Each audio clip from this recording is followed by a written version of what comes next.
আসসালামু আলাইকুম। দেশ উপবাস থেকে যারা আমার এই ভিডিওটি দেখছেন তাদেরকে অসংখ্য ধন্যবাদ। স্ক্রিনে যে বাড়িটা দেখতে পাচ্ছেন এটা 3 শতক জমির উপরে 2 ইউনিটের একটি বাড়ি। এই বাড়িটির ভিডিও অবশ্য আমি আগে একবার দেখিয়েছিলাম। তখন রুমের গাঁথনির কাজ করা হচ্ছিল। এখন 2 তলা পর্যন্ত প্রায় কমপ্লিট হয়ে গেছে। তা এখন আমরা এই বাড়িটি দেখব যে বাড়িটি কমপ্লিট হওয়ার পরে বাড়িটি দেখতে কেমন লাগছে, বাড়িটি কিভাবে সাজানো হয়েছে। বাড়িটির সামনের লুকটা বেশ চমৎকার, রং করলে আরো বেশ সুন্দর দেখা যাবে। তা 5 তলা ফাউন্ডেশনের এই বাড়িটি 3টা ছাদ দেওয়া কমপ্লিট হয়ে গেছে। বাড়িটি চওড়া আছে 26 ফিট আর লম্বা আছে 48 ফিট।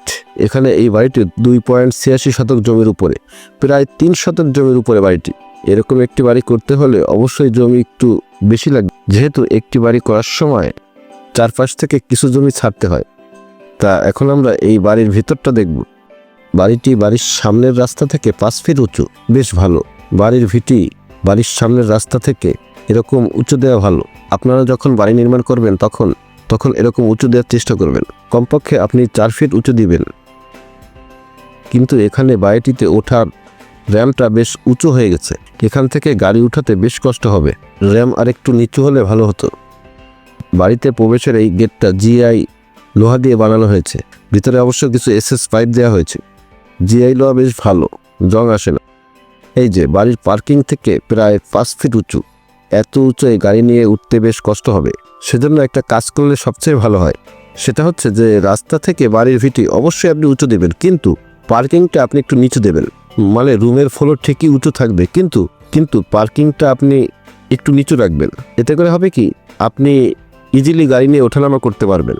তা না হলে হবে কি, আপনাকে বছর বছর কষ্ট করতে হবে গাড়ি ওঠানামা করাতে। পার্কিং একটু নিচু রাখলে কোনো সমস্যা নেই, শুধু প্রথম ছাদটা উঁচু থাকলেই চলবে।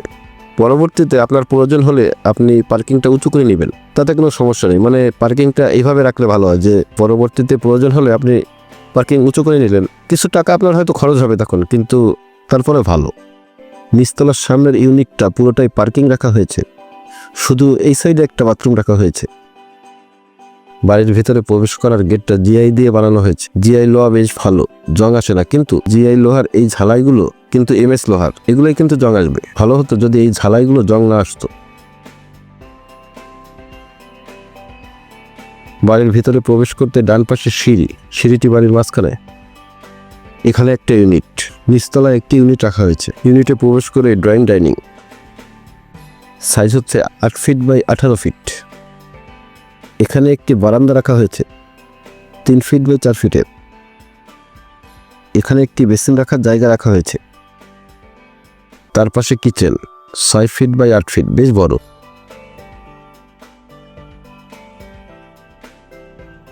কিচেন থেকে বেরিয়ে পাশে common bathroom 4 feet by 7 feet, এটাও বেশ বড়। এই পাশে একটি বেডরুম 11 ফিট বাই 12 ফিট। রুমের জানালার সাইজ রাখা হয়েছে 5 ফিট বাই 5 ফিট, বেশ বড়। এই পাশে আরেকটি বেডরুম 11 ফিট বাই 12 ফিট। এই রুমের সাথে একটা অ্যাটাচড বাথরুম 4 ফিট বাই 7 ফিটের। বাথরুমের টাইলসটাও বেশ সুন্দর। এই রুমের জানালার সাইজে 5 ফিট বাই 5 ফিট রাখা হয়েছে। এই হচ্ছে নিচতলায় একটি ইউনিট, 2টা রুম, 2টা বাথরুম, একটি কিচেন আর ড্রয়িং ডাইনিং এর সমন্বয় একটি ইউনিট। এবার আমরা উপরতলাটা দেখব। সিঁড়ির ধাপগুলো রাখা হয়েছে 6 ইঞ্চি করে। শুধু প্রথম ধাপটাই 6 ইঞ্চি করে রাখা হয়েছে। দ্বিতীয় ধাপগুলো থেকে আবার 5.5 ইঞ্চি করে রাখা হয়েছে। উপরতলায় উঠতেই এই পাশে একটি ইউনিট আর এই সাইডে আরেকটি ইউনিট।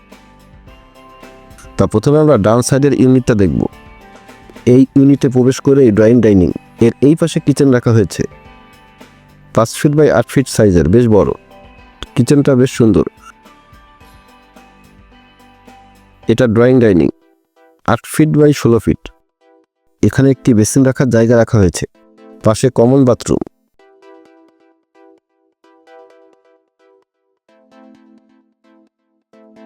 ড্রয়িং ডাইনিং এর এই পাশে একটি বেডরুম রাখা হয়েছে 11 ফিট বাই 12 ফিট। এই রুমের সাথে একটা অ্যাটাচড বাথরুম 4 ফিট বাই 7 ফিটের, বেশ বড়। এখান থেকে বেরিয়ে এই পাশে একটা রুম। এই রুমের সাইজ 10 ফিট বাই 11 ফিট। সাথে একটা বারান্দা 2 ফিটের, ফিট চওড়া আর লম্বা হচ্ছে 10 ফিট। এই হচ্ছে একটি ইউনিট, 2টা রুম, 2টা বাথরুম, একটি কিচেন আর ড্রয়িং ডাইনিং এর সমন্বয় একটি ইউনিট। এবার আমরা পাশের ইউনিটটা দেখব। ইউনিটে প্রবেশ করে এই drawing dining 8 feet by 11 feet. Dining এর এই পাশে একটা ফাঁকা জায়গা, এখানে অবশ্যই ফ্রিজ রাখা যাবে। পাশে কিচেন আর 5 ফিট বাই 8 ফিটের, ছোটোর মধ্যে বেশ গুছানো। কিচেনের টাইলসের কালারটাও বেশ সুন্দর। কিচেন থেকে বেরিয়ে ডাইনিং এর এই পাশে একটা বাথরুম 4 ফিট বাই 7 ফিটের, এটা কমন বাথরুম।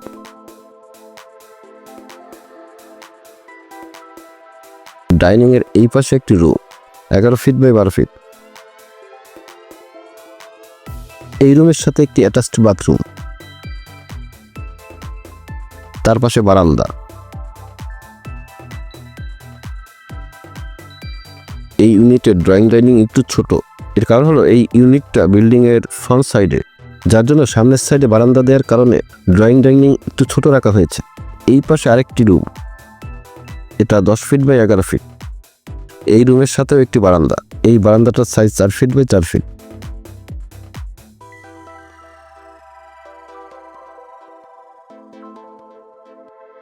এই হচ্ছে 2টা রুম, 2টা বাথরুম, একটা কিচেন আর ড্রয়িং ডাইনিং এর সমন্বয় আরেকটি ইউনিট। তা 3 শতাংশ জমির উপরে 2 ইউনিটের এই বাড়িটি ছোটখাটোর মধ্যে বেশ চমৎকার। এই যে মাঝখানে সিঁড়ি, সিঁড়ির এই পাশে একটি ইউনিট আর এই পাশে আরেকটি ইউনিট। এই হচ্ছে 3 শতাংশ জমির উপরে 2 ইউনিটের একটি বাড়ি। এভাবে উপর থেকে প্রতিতলায় 2টা করে ইউনিট হবে। তা এরকম একটি বাড়ি করতে হলে জমি কিন্তু আপনার 3 শতকের একটু বেশি লাগবে। এর কারণ হলো একটি বাড়ি করার সময় চারপাশ থেকে কিছু জমি ছাড়তে হয়। তা বর্তমান বাজারে এরকম একটি বাড়ি করতে হলে নিচতলা করতে খরচ হবে হচ্ছে 25 থেকে 26 লক্ষ টাকা, আর উপরতলা থেকে প্রতিতলা কমপ্লিট করতে 18 থেকে 19 লক্ষ টাকার মতো খরচ হবে। এতক্ষণ ভিডিওটি দেখার জন্য ধন্যবাদ। আসসালামু আলাইকুম।